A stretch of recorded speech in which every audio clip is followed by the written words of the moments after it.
스카이어 서프 타임즈 2024년 4월 13일자를 진행하도록 하겠습니다. 구독, 좋아요 부탁드리고 1.5 배속을 보시기 바랍니다. 이 자료는 매번 하는 몇 하단에 계속해서 그냥 올려놓는 인용 자료인데, 오늘 특별히 이 과학적 사고방식에 대해서 좀 논의를 해보고자 합니다.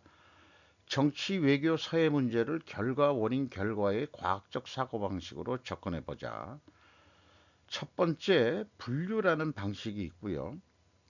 두 번째, 상관관계 수립 역량에 있는데, 이 상관관계에 대해서 아주 전문가들이 많이 있습니다만은, 상관관계의 문제점은 두 가지 문제가 존재하는데, 우연성 의구심이 있고 불충분한 정보 수집, 이래가지고 가급적 이런 상관관계로 풀어내는 전문가들은 뭐 많은 그 통계 자료와 그 다음에 정보 수집 이런 것들을 하고 있는데, 미안하지만 이게 인과관계로는 연결이 안 된다고 그 얘기를 하고 있습니다. 오히려 이쪽에서는 인과관계가 아니고 어떻게, how, 어떻게 질문이 관심의 중심이 됩니다. 그래서 이런 거 말고 우리가 그러니까 빅데이터가 필요하다 뭐 이런 식으로 나오고, AI 알고리즘도 결국은 인과관계 알고리즘이 절대 아닐 거예요. 아마 저 상관관계 알고리즘으로 해 나갈 것 같은 느낌이 드는데, 인공지능이 아무리 뛰어나다 그래도 알고리즘은 인간이 만들어서 넣어주고 자기 학습을 시키면서 계속 발전한다는 전제 조건이 깔려 있는 겁니다만, 자기 학습. 셋째 단계로 우리가 그 인공지능보다 뛰어나려고 그러면은 결과, 원인, 결과의 과학적 사고방식으로 접근해야 된다. 이제 더 많은 데이터를 그렇게 정보의 데이터 센터 뭐 이런 것까지 만들고 전기도 많이 잡아먹고 하는데, 그런 데이터를 찾을 것이 아니라 생각 좀 해라, 이게. 생각할 필요가 있다. 생각할 필요가 있다. 나타난 결과에 대해서 그럴듯한 원인을 내세워야 한다. 무엇 때문에 이 결과가 존재하게 되었을까? 라고 우리가 자꾸 가정 연습을 해보자, 이게요. 예. 생각해낸 원인이 유효하다면 이 원인이 반드시 설명해야 할 또 하나의 현실에서의 필연적으로 존재할 다른 결과가 무엇일까도 또 증거를 찾아내라. 그것은 그건 조사라기보다는 증거를 찾는 탐색이고, 증거를 좀 그런 행동이겠죠. 그럼에도 불구하고 원인 가정들은 여전히 반영될 수 있습니다. 설명될 수 없는 하나의 현상은 가정을 거짓으로 만들지만, 그렇다고 유효성이 완전히 손상되는 것은 아니다. 가정을 해본다는 게 그래서 중요하다 이거예요. 원인 가정을. 그런데 원인이 인격 모독적인, 인신 공격적인 것으로 나왔다면은 그 원인은 원인으로서 포기하십시오. 그것이 인간적이고 바른 방법이라는 거죠. 양자 물리학 박사인 골드랍 박사가 얘기한 것입니다. 그런데 오늘 어제네요. 홍준표, 한동훈의 문재인 사냥개로 우리 집 밟던 애가 당엔 배알도 없이 박수쳐, 뉴시스 어저께 12시경에 보도한 거네요. 셀럽된 특권층 찬양, 한동훈 비대위 겨냥, 국민의힘 용산만 목매보는 해바라기 정당, 깜도 안 되는 황교안, 더 깜도 안 되는 한동훈. 요게 이제 유학이겠습니다. 근데 이것을 보면은 인격 모독과 인신 공격을 하는 홍준표도 똑같은 깜도 안 되는 자이다라고 앞에 그 표현을 들어서 한다면은, 이 홍준표 씨도 너도 마찬가지 아니냐 이렇게 얘기를 해보고 싶네요. 뭐 이런 내용을 뭐 다 읽을 필요는 있지만, 자기 자신은 자기는 그렇게 안 살았다. 내 힘으로 산다. 내 힘으로 살다가 안 되면 그건 내 숙명이라며, 호랑이는 굶주려도 풀은 먹지 않고 선비는 아무리 추워도 곁불은 쬐지 않는다고 당의 시신을 촉구했다. 추우면은 곁불이라도 쬐야지 무슨 얘기야. 그거 얘도 좀 배가 부른 것 같아요. 천신만고 끝에 탄핵의 강을 건너 살아난 이 당을 깜도 안 되는 황교안이 들어와 대표놀이 하다가 말아먹었고, 더 깜도 안 되는 한동훈이 들어와 대권놀이 하면서 정치 아이돌로 착각하고 셀카만 찍다가 말아먹었다. 이렇게 얘기했다는 겁니다. 실패를 통해 배우는 것이 바로 지혜이다. PPP의 참패 원인을 여성 유권자들이 김건희를 싫어한다고 제가 가정을 했죠. 그래서 우리 그 유권자 반인 여성들을 제가 인격을 모독한 것으로도 정리해 볼 수 있겠습니다. 우리의 어, 여성들을 제가 비하한 거나 마찬가지라고 생각하실 수도 있겠죠. 그러나 그것을 감성으로 양해해 준다면 풀어보도록 해보죠. 승리의 필요 조건으로 BC 감성 및 이성 모두 필요하다. 저는 그렇게 생각을 합니다. 그래서 이게 뭐 보수 정권의 선거 승리라고 그랬지만 진보 정권의 선거 승리라 해도 논리적으로는 맞아떨어질 거예요. 보수 정권의 선거 승리를 위하여는 반드시 국민 감성에 호소해야 한다. 국민 감성에 호소하기 위하여는 반드시 남성 대선 후보의 배우자를 사전에 검증해야만 한다. 왜냐하면은 김건희와 같이 그 명품백 받아 먹고 또 뭐 등등 여러 가지가 있겠죠. 뭐 그 장모의 그 무슨 유죄 판결 등등. 어 그리고 국민 이성에 호소하기 위하여는 반드시 국가 안보와 외교 정책을 확실하게 밝혀야 한다. 이번 총선에서 국회의원들이 국가 안보와 외교에 대해서는 뭐 얼마나 얘기한 사람들이 있는지 모르겠습니다만은 그런 얘기 안 했을 거예요. 그러면은 이 감성과 이성이 다 그 필요하다면은 감성과 이성을 동시에 만족하는 공약을 개발해야 되지 않을까? 나중에 실천할 수 있는 거. 그래서 대선 선거 브레인들이 감성과 이성을 모두 충족하는 선거 공약을 개발해야 되지 않겠냐. 이렇게 이제 정리를 해보게 됩니다. 대선 지선 여 압승안긴 한강 충청 냉혹한 스윙보터 증명. 어, 서울이 야당이 37석, 여당이 11석이네요. 어, 한강 이북에 그 용산과 그다음에 마포갑 두 군데가 됐고 도봉갑이 국민의힘이 됐어요. 전통적인 이 도봉구에서 이 국민의힘의 국회의원이 나왔다는 게 이거 아주 선전을 했다는 얘기죠. 그런데 이제 이 충청과 그 서울 수도권 뭐 이런 쪽이 원래 지방선거에서도 국힘을 많이 선택해 줬는데 이번에 현안에 예민한 중도층의 민심 위반이 보인다 이렇게 얘기를 하고 있네요. 그래서 최근에 여러 가지 리스크들이 중도층 민심에 악영향을 줬다.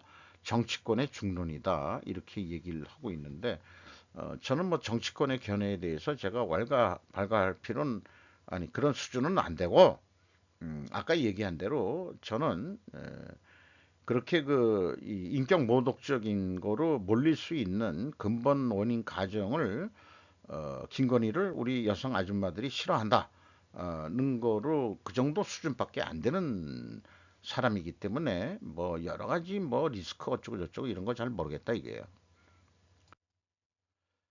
자, 이런 목로 동심 파괴라고 방송 채널을 소개하는 거가 어떻게 되어 있냐면 고대사 국제정세 경제 정치 시사에 대한 사실적인 분석과 국익적 전략 방향을 논하는 채널이라고 해서 운영하는 사람이 그 김정민 박사라고 몽골 박사랍니다. 총선 이후 대한민국의 운명이라고 방송을 했어요. 국회의원 신분 쓰고 간첩 활동하는 오열들이 침투했다. 진보당이 들어왔다. 이 5명을 다 오열로 볼 수도 있다. 이렇게 얘기를 하고 있습니다. 그래서 이런 사람들이 들어왔기 때문에 비례대표 이재명도 또 그 조국의 그 당도 비례대표로 들어오기 때문에 민주단계를 전부 다 장악한 것은 아니다 이렇게 얘기하고 이재명 씨가 아직 신분이 안전하지는 못하다 이렇게 얘기를 하고 있습니다. 국민의 미래가 이제 국민의힘인데 이 비례 쪽은 더 많아요. 38.4%로 비례는 더 많이 찍어요. 개혁신당? 아니군요. 국민의 미래를 더 많이 찍어줬어요. 더불어민주연합은 26.43이고 그러니까 뭐 지역구 쪽에서는 아니 민주당 찍었지만은 비례는 국민의힘을 또 찍어준데도 전체적인 그래서 지역구가 1인 1표다 보니까 1인 1표다 보니까 한 편에도 많은 쪽이 이기게 되니까 아쉽게도 떨어진 쪽이 억울하다 이런 것 때문에 비례대표를 했는데 이게 술수를 써가지고 위성정당을 만들어서 또 요따이 짓들을 하고 있는데 아무리 뭐 억울한다고 해도 또 사람의 머리들이 좋으니까 위성정당이란 걸 만들어가지고 또 요따이식들도 해먹고 되니까 참 빠져나가기를 미꾸라지 빠져나가듯이 이런 식으로 해서 그냥 어떻게 해서든지 국회의원 자리 하나씩 헤쳐먹으려고 하는 그런 거로 해석이 됩니다. 윤 정권 3년 동안 식물 정권이 된다라고 얘기를 하는데 누가 이제 윤 정권 밑에 가서 참모 노릇을 할 것이냐. 한국의 구구는 많이 기울어질 것이다. 이렇게 얘기하고 정상화되려면 4, 5년이 필요한데 에, 국회가 여당이 과반수가 될 수 있으려면은 이 4년 더 있어야 되는데 만약에 대통령 선거가 또 보수 쪽에서 된다 하더라도 국회는 여전히 1년 이상은 또 어, 거대 야당이 움직이지 않겠느냐. 그런데 이런 상황을 미국이 기다려줄 수 있겠느냐 이런 얘기를 하는 거고요.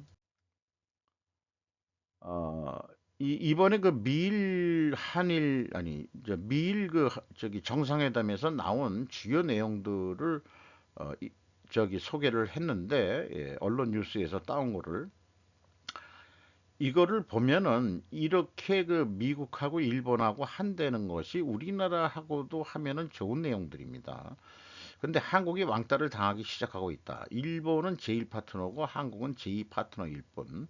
한국 패싱시키고 일본이 북한과 저척 환영한다는 얘기인데 오타했군요. 바이든이 전제 조건 없이 대화할 용의가 있다고 하는데 자꾸 안 만나려고 그러니까 이제 기시다를 시켜가지고 좀 북한하고 대화 좀 해봐. 왜 그렇게 하냐 그러면은 지금 이제 중동이 바쁘고 그러니까 이쪽 신경 쓰기도 그렇고 하니까 좀 김정은이 이렇게 변신 좀 시켜보도록 우리 편 만들기 김정은이가 어, 한국 왕따 시키고 그래서 이 우리나라 총선 날 미일 정상회담을 한다는 것 자체가 예의가 아니었어요. 제가 봐서는 니들 한미일 동맹한다고 하면서 우리 총선이 있는데 그거 뭐 총선 보러 갔다. 지들끼리 만난다. 이때부터 감이 안 좋았어요. 한국은 변수, 저는 이렇게 표현했죠. 일본은 상수로서 제가 표현을 했었죠. 왜 그러냐? 일본은 이 2차 대전 패전 이후에 한 번도 서로 소수는 있을지 모르지만은 집권층이 미국을 배신 때린 적은 절대 없다 이게 큰 형님으로 이제까지 잘 모셔왔다 이게 잃어버린 30년도 꾹꾹 참아가면서 그러니 미국이 일본을 안 믿을 도리가 있습니까? 우리 한국 사람들의 정서는 미국 양키 새끼들 그다음에 중국 떼놈들 일본 쪽발이들 이렇게 얘기하는 국민의 정서니까 그러니까 우리가 감성이 아주 매우 높은 민족이죠, 감성이. 이성보다도. 그건 현실 아니냐? 저는 그렇게 얘기를 하는 겁니다. 데이터 센터도 일본에다가 또 짓겠다고 그러지. 지금 이상하게 왕따 돼가는 기분을 느낄 수 있어요. 잘못하면은 뭐 미얀마 내전 같이 일어날 수 있지 않겠냐. 이런 생각도 있고. 근데 그, 방송을 진행하면서 민주당이 승리한 거에 대해서 민주당에 많이 찍은 국민들을 향해서 이 방송 진행자가 국민을 개돼지 및 흑화로 비유하는 대목에는 아, 당신이 아무리 똑똑하고 뭐 보수 이런 거는 내 이해는 하겠는데 국익이라는 주제에 대해서는 다 동의하고 찬성을 하겠는데 이렇게 얘기는 하지 말자. 왜 그러냐? 당신도 지금 현재 살아있다는 것은 유전자가 아직까지 살아있게끔 만들어준 거 아니냐. 그리고 일본 36년만 나라가 없어진 게 아니지. 그 나라는 있어도 없는 거와 마찬가지 했던 거는 원나라 때 고려 때도 왕자가 인질로 잡혀갔다 그러면은 그거 식민지고 청나라 때도 조선 때도 뭐 그런 것도 명나라 때도 대부분 그런 거 있으니까 국호는 유지해도 자주권을 가진 적은 별로 없지 않냐? 그런데 그 이재명이는 자주국방 하겠다 그러고 될려는지 안 될려는지 모르지만은 그리고 뭐 경제 얘기도 하고 그 가구당 100만 원씩 주는 뭐 기본소득제 뭐 이런 운운을 하고 있고 그렇게 되는데 에, 저 기분은 좀 그 방송을 들으면서도 좀 자꾸 언짢은 생각이 들어가더라고요. 뭐 얘기하는 것은 뭐 옳을진 몰라도 그게 기분 나쁜 감정까지 들어가게 하면서 그러면 너만 잘났냐 이렇게 이제 또 나오게 되는 거죠. 음. 그래서 제가 아까 그 미리 그 이 감성에 대해서 의견을 얘기했습니다마는 그래서 국익이란 주제에는 괴를 같이 하며 뜻을 같이 하지만 총선에서 민주당을 선택한 국민들을 폄하하는 표현은 매우 거슬린다라고 기록으로 남기고 싶습니다. 자, 이렇게 국가의 생존을 위해서는 뭐 이런 대립이 있을 수 있어요. 중국을 주적으로 한다는 게 제 입장이고 중국의 정치 경제적 종속 쎄쎄하는 거는 이재명이고 그래서 저하고 이재명이하고는 대립 갈등 관계입니다. 이렇게 얘기를 할 수 있겠고요. BC는 어쨌든 보수 정권이 잡든 진보 정권이 잡든 나라는 생존을 할 거예요. 그런데 어떤 식으로 생존할 거냐가 문제지. 그러면은 개인에도 이번에 이걸 적용해 보자 이게요. 개인도 보수 정권이 집권을 하든 진보 정권이 집권을 하든 개인의 생존에는 다 같이 필요한 거다 이게요. 그럼 보수 정권 때는 반드시 뭘 해야 되냐면 기업의 이익의 낙수 효과로 경제가 잘 돌아가야 되고 진보 정권은 경제가 양극화되고 이렇게 되다 보니까 국민 기본소득을 실시해야 되고 이런 거기 때문에 기업의 낙수 효과에 의한 경제 운영과 기본 소득을 실시해서 경제가 돌아가게 하는 소비 지출을 늘림으로써 돌아가게 하는 거하고는 대립 관계가 된다. 그런데 누군들 일하고 싶지 않습니까? 일을 해서 돈을 벌어야지 그러는데 누군 일하고 싶지 않냐 이거야.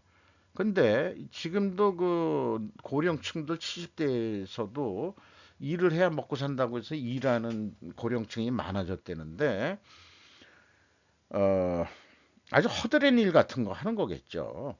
고령층이 하는 것들은 뭐 아주 할머니들은 이제 그 이 저기 건물 청소 이런 거 저 같으면 뭘 해야 될지 모르겠어요. 써줄 때도 없겠지만은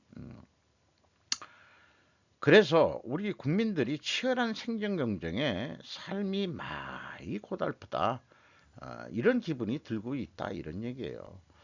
일을 해야 먹고 살지 그렇게 얘기해도 그럴 만한 능력이 없는 사람도 많아요. 그건 현실 아니에요. 그렇지만은 지금 이 땅에 살고 있는 그 생명체라면은 인간이라면은 수만 년 전부터 그 이 안 죽고 그 유전자로 지금까지 왔다는 얘기는 생존력이 그만큼 이때는 그 귀중한 생명체들의 어떤 가지고 있는 생각을 너무 비하하면 안 된다 이거지. 다 같은 유능한 유전자를 가지고 있고 이제까지 같이 살아왔는데 누구는 뭐 개돼지라고 그러고 그러면 자기 유전자만 뛰어난 거야? 이 대목에서는 스스로 적을 만들고 있는 것 같아요.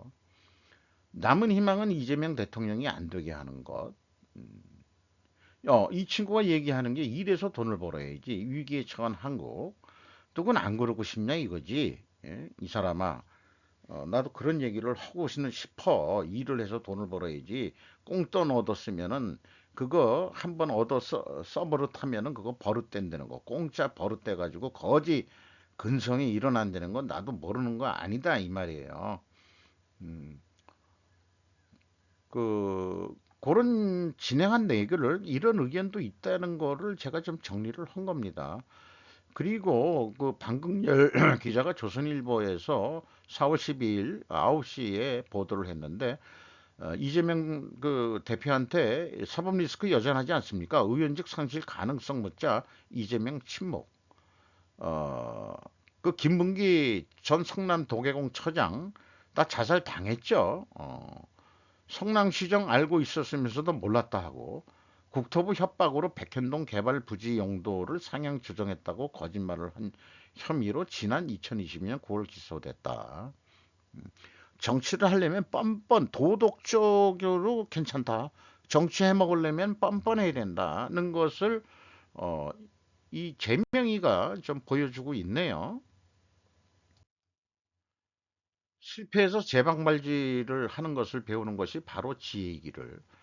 개인적으로 PPP가 과반수를 넘기기를 기대했었어요. 그러나 여지없이 무너졌어요. 너무 희망적인 기대에서 현실을 읽지 못한 미흡한 부분은 무엇이었을까? 제 스스로 이제 반성을 해보는 거예요. 한국 총선 날 미일 정상회담 자체가 이상하다는 생각을 들게 만들었어요. 반도체 산업 클러스터 투자 발표 때 머리가 안 돌아간다고 생각을 했습니다. 새만금도 있고 전남도 있고 완도 같은 데다가 하나 클러스터 만들어 주면은 얼마나 좋으냐 이런 것도 얘기했고 물론 이제 교통 인프라를 더 개발시켜야 되겠지만은 그리고 그동안에 이제 이런 얘기들을 한 게 있어요. 드라마의 식문은 언제다 충청도였고 그랬어요 이랬어요 그렇게 하고 영등포 유흥음식점과 빠칭코들은 조폭들이 나오는데 언제나 전라도 사투리를 쓰는 애들로 점철이 돼 있고 우리 동네에도 그 뭐 사우나에서 어떻게 알게 된 젊은 친구가 있는데 이놈이 나한테 항상 만나면은 술 한 번 사줬다고 내가 한 번 사줬다고 끝까지 형님 식사했습니까? 형님 식사했습니까? 그러는데 억양을 흉내를 못 나겠어요. 전라도 사람인 것 같은데. 그 경상도에서는 행님 이러죠. 행님, 네가 나한테 해준 게 뭐 있노? 나를 찍이라. 이런 건 어디서 제가 좀 그 경상도에서 일을 해봤기 때문에 그런 얘기는 기억이 나는데 산업 경제가 발전하지 못한 호남인들이 그러니까 대구, 서울, 인천으로 올라와서 그것뿐이 해먹을 게 없었지 않았느냐. 경상도는 산업이 발전해서 일할 자리가 많지 않았느냐. 이게 누구 말씀인가 하면 우리 어부인 말씀이에요. 참 대단하십니다. 음. 개천에서 욕 나오는 것은 가능한가? 그래도 열심히 공부한 호남 출신들이 대거 금융권에 자리 잡게 만들었던 게 DJ 때부터다.